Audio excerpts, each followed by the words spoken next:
Welcome back, MTG Joe here. Tomorrow is a very big day, November 10th. Many of us have had it marked on our calendar. It was the pushed up banned and restricted announcement, which will notably and hopefully at least deal with Vivi. But for this video, I wanted to talk about some of the cards I think Standard should ban to kind of shake things up. I think the overall approach of 3-year rotation has done more harm than benefit. The card pool is way too big. Power level is out of control. Feels like everybody's just trying to turn 3-4 snowball and take over the game. Standard of old where, back and forth doesn't really seem to happen that much anymore. It's try to kill or combo or just, push them out as fast as possible. The card pools, the amount of sets, the churn, it's quite significant, and we're seeing that also in paper tournaments. I just flat out sold it of any standard decks I had. Just trying to keep up was just impractical. It was easier and cheaper for me to keep up with Legacy at this point than to keep up with Standard with the set releases. Notably, I saw on Twitter the Standard Super Qualifier in Toronto, which has a huge competitive community for all formats, didn't even fire this weekend.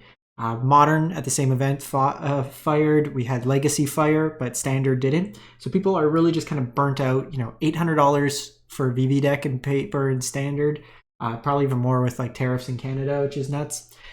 So I think it's very important that they kind of address this in kind of twofold. Address some key problematic cards. I think they need to hit more than one card than the Vivi deck. I also think they need to be more proactive. If they want to roll out this many sets, they need to be more proactive with managing this entire RCQ season was a dead format. Nobody wanted to play. It was kind of known Izzet Vivi is the best deck. We're seeing that in a lot of the tournament results as well. Content creation in general, like just noticing in Twitch, like Power Cube basically saved, I think, the Twitch channel for Magic for the last little bit because nobody was playing really Arena. Just the numbers are down from like the usual folks that we watch. I do think they need to kind of look at broader formats as well. On Arena, I think obviously Historic needs to be looked at in some degree. Can't really speak to Modern, don't really play it. Legacy, we'll see. It's interesting. I don't think my deck playing Tempo is necessarily at risk other than Tameo, but we'll be focusing on Standard for this particular video. So kind of looking at some stats leading in, and then I'll cover my top 5 cards I think that need to be banned, and then 2 bonus ones that are iffy. So looking at the last week or popularity of the day, Izzet Vivi is the most played at 15-16%. Then we have kind of red-based aggro. And this is kind of the twofold approach. Largely on Arena, though, it seems like there's kind of a conscious, unless you want to push very hard. It's not necessarily a ladder system compared to a tournament system, where in tournament, you're trying to play usually the best deck. Some people are just kind of burnt out of this deck. If we look at the actual matchup spread for the last 15 days, in terms of win rates, and we look at the Vivi, the Cauldron deck, it actually is flat or positive against every matchup now. And the notable one too, for a while, mono red aggro was the deck that was built specifically to prey on this Vivi deck. Razorkin Needlehead, just a lot of more low to the ground aggro threats, punishing them a couple different ways. It was built with the notion to beat Vivi. This matchup is now unfavorable for the mono red deck. So we're seeing that kind of being adapted and kind of bullying it out. If we look in terms of the everything's kind of got a losing win rate except the Prof deck, which is kind of the same deck as Vivi minus the Vivi, and Sultai Reanimator, which has got reasonable spread against the other decks of the format, but losing to Izzet Cauldron. Naturally, if you have Cauldron in the main board, you're good against a deck that's looking to bring stuff back from the graveyard. But you're seeing across the spread, some smaller sample sizes. We see Azorius aggro being flat, as well as Simic Omni being still in favor of Izzet Cauldron, but not 60%. So obviously this deck is the most prevalent in these tournament settings. We've seen it with a number of Spotlight Series, stuff like that, the top 8 being 6, 7, 8 copies of Vivi or a large spread. So obviously the first card I think we need to ban is Vivi Ornithopter. I think this over the Cauldron should be the ban. I feel like Vivi is much more easy to abuse. This card is a mistake. Even for those unfamiliar, in Alchemy, this card did not have Cauldron. It was still one of the best decks. It's had to see a nerf even in there, even without Cauldron. It's just too easy to kind of abuse this type of effect. So kind of seeing the decks, obviously, you're going to run into some more mirrors, but this deck is heads and tails above the rest of the format. Just does too much, too easy to break with just cheap spells. So Vivi would be the first one on the list. Second, and this is me as a mono red lover, Screaming Nemesis. This card prevents a lot of other decks from being able to do its thing. It takes away blocking, which is a key element of kind of combat. It takes away the ability to kind of gain life. I think Sunspine Links is still fine in the format. Having ways to stop life gain, I think, is fine, but not being evergreen static. Sunspine Links does have a downside of being blocked. It can deal some damage. It's also 4 mana. It doesn't have haste the turn it comes down. You can't get tricky and damage it itself to redirect that damage. This makes green decks have a hard time. Like there's certain color combinations that just can't cleanly answer this. In red-based mirrors, it's often a 2-for-1. Right. So this is one card that I do think needs to go away. There's a plethora of reasonable 3-drops in red that can kind of come in, act as a medium, but not obviously replicate this power level.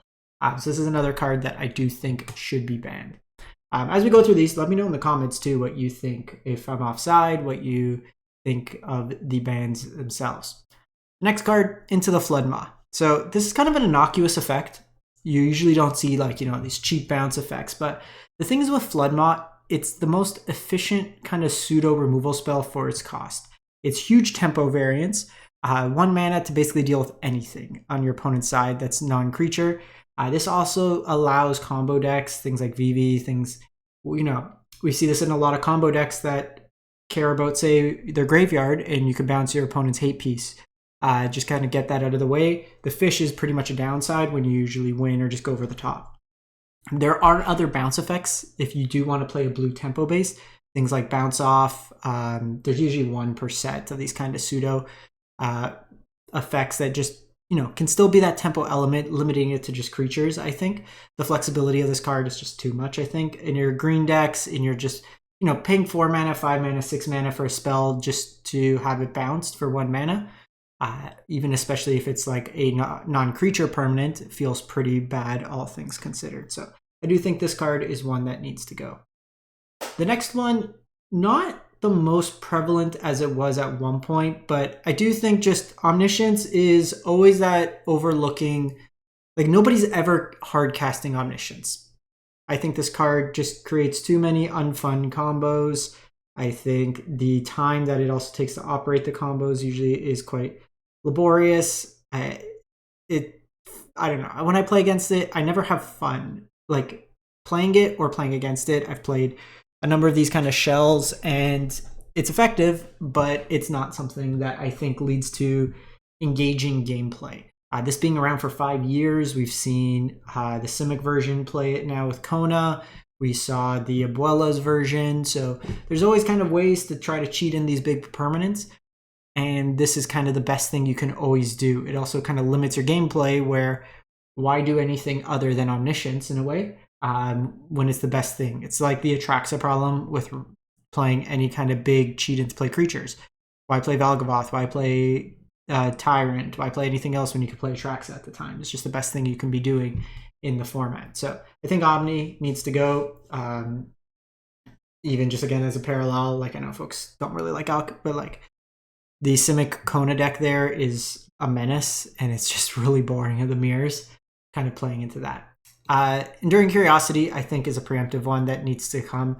By taking out some of these other decks, to mirror midrange would be one of the de facto best decks, and I think Curiosity on rate is just too efficient of a card. You look at that black 4-drop, I forget the one with Warp. When a creature, 1 or more creatures deal damage, you draw a card, you lose a life. Compare that to Curiosity. Curiosity has Flash, so it could come in at any time. It kind of sticks around past removal, and it draws per card. So it just, how many games against Dimir where, you traded 1 for 1, and then they're just going to grind you out over the top. I think in the average game, Kaido at times can be more pressing, and Kaido will, as a sneak peek, will be in my honorable mentions potentially. But I think the Curiosity is the card that snowballs harder. Kaido can still be usually answered 1-for-1. It's harder at instant speed, but it's not necessarily like 2 removal spells, one being an enchantment that some decks can't answer once it kind of gets like dies and comes back. Well, you can exile it and stuff. Oftentimes it's just providing you multiple cards and kind of refilling beyond that. I just think not having kind of that clause, you know, 1 or more, puts this card over the top. Like I said, Kaido would be kind of, I do think one of these 2 cards needs to go out of Dimir. Arguable which one. Kaido does snowball pretty hard on turn 3. There's going to be games that you can just, opponent goes, you know, 1 drop disruption or disruption 2 drop Kaido, and then just kind of run away with it. I do think there are easier, like you can have burn damage, you can have just kill planeswalker damage, it can be attacked. So and it usually limits 1 card per turn. The 0 or the -2 to put 2 stun counters is quite a big tempo element. I do think one of these 2 cards needs to go. I can see either or. Curious what you think on that. And the last card that could be a maybe is Prophecy Memory. So we could see in the stats, even the deck without the Vivis in it, the Izzet Profs deck still has reasonable win rates, approaching 100 games, 56%. Quantum Riddler, just Winter Night Stories. It's very easy to kind of roll through and make very large creatures. The opportunity cost is pretty low. You can play 4 of these because they basically replace themselves. So if you think of something like Up the Beanstalk, you know, playing 4, then they just replace themselves. So low opportunity costs, even though they're mythic or they're legendary, it doesn't actually matter because you just draw. And then actually drawing helps because then it puts more counters on your things. So I could see something kind of going from that as well. The one deck that maybe could see something is something out of the Battle Crier deck. I don't know right now. Like, I think you still have to do some build up to the deck. It's still weak to creature removal. So I think that one would be fine. I think any of these cards put more pressure. But even just seeing maybe something go like that would be something interesting. But that's kind of my thoughts. What I would like to see banned.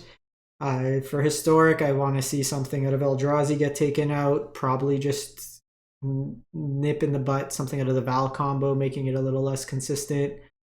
But at the very least, Eldrazi. It's just too overpowered compared to the average deck. It pushes out too much of the format that forces you very much into a very aggressive deck. Or that I also could see something like Goblin Bombardment if they don't want to hit a Johnny, but Johnny's kind of that card that needs to go out of that deck as well from the energy deck. So that's it for me. Let me know what you think. I'm actually really curious. We're going to compare this tomorrow when the announcement comes up. I'll be back on Tuesday and we'll start going over after all the bans are kind of processed. Give it about a day and we'll start looking at stats to see what new standard will look like. Hopefully post what I hope is a large amount of shakeup. Thanks for watching. Hope you have a great one and catch you next time.